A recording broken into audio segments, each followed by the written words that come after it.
Hello. I've recently taken it upon myself to start a new hobby. Actually, it's an ongoing hobby, but specifically, this hobby that I am talking about is collecting old video game shit. And what I'm kind of more pertaining towards this time is Sega Genesis stuff, including the Sega CD and the 32X. Now, I've had a 32X for a long time. Well over 5 years now, and this guy works. It's actually been in multiple different Genesis and yeah, it works fine. I've had it for a long time, no problems. Got a couple of games for it. You've even got a couple of other games that require the Sega CD and the 32X, and a few other Sega CD games. Haven't owned the actual Genesis and the Sega CD for a long time though. I used to, but I ended up selling them at one point.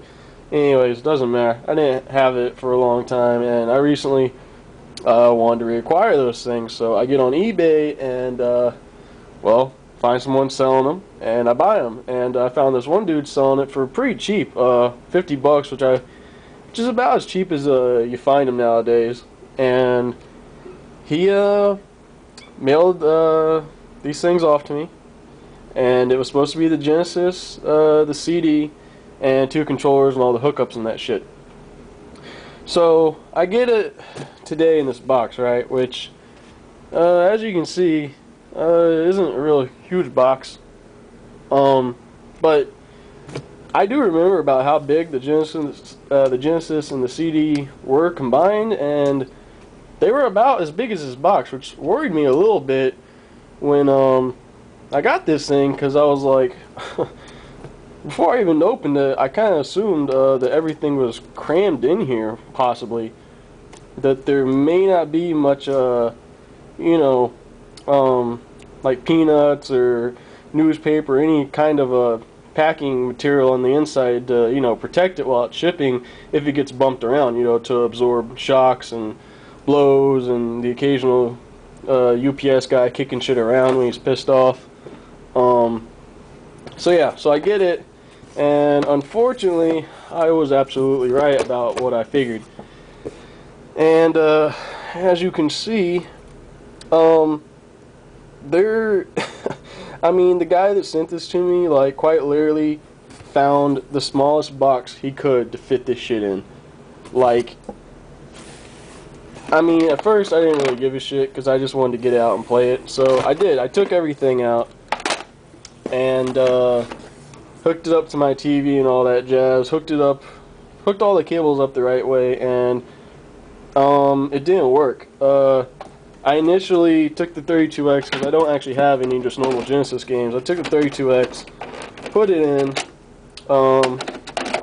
put a game in, which, since I know the 32X works, doing this is really no different than just putting a normal Genesis game straight into the Genesis console. And when I initially turned on, it didn't work. I got that little screen saying, you know, made by Sega, but that was about it. And so I was like, okay, I waited a while, nothing happened. I reset it, nothing happened.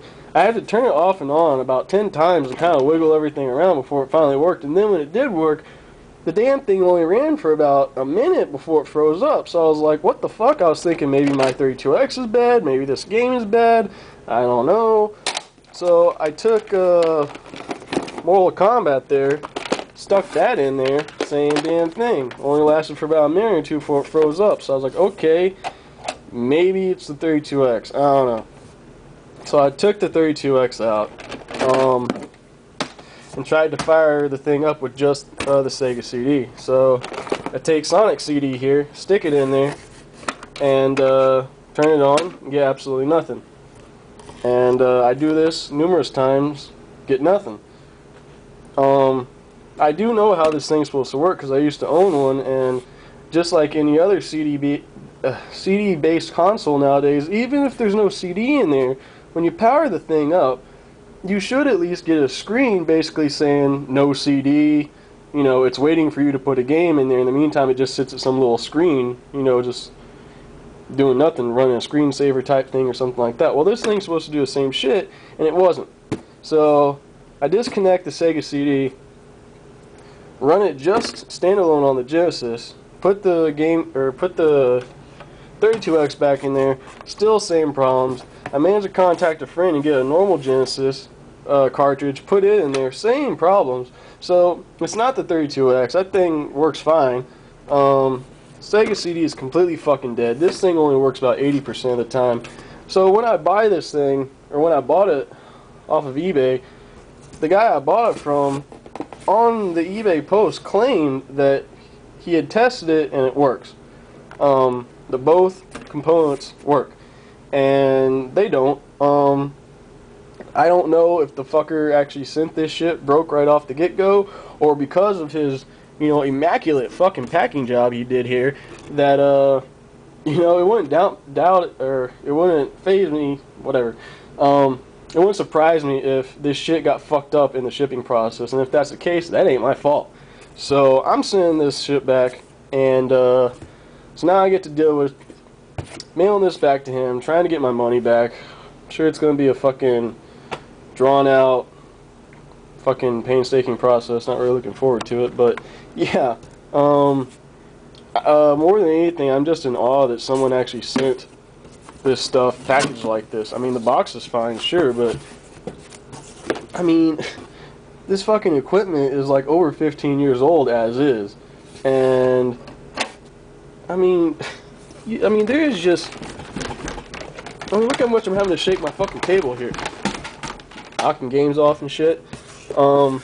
I mean, there is absolutely no room for play in this thing. Not that you'd want there to be, but, I mean, was he expecting the fucking controllers and the goddamn AC adapters to absorb shock when this thing got bumped around? And you know they do, at least a little bit. But, I don't know, that's fucking people for you dumbasses just trying to fucking make a dime on the internet, I guess. So, hopefully I'll get my money back, and, if I buy another one of these things, I'll make damn sure, well, to fucking, send the guy an email initially asking him to please package it nicely. So, I don't know, we'll see. Anyways, yeah, I was pretty pissed off about this shit, so I figured I'd just rant about it online. So, if you or anyone you know happens to buy old electronics off the internet, make sure that you tell whoever is sending it to you to package it nicely, or else there's a good chance it's just going to show up broken. So, that's it. Bye-bye.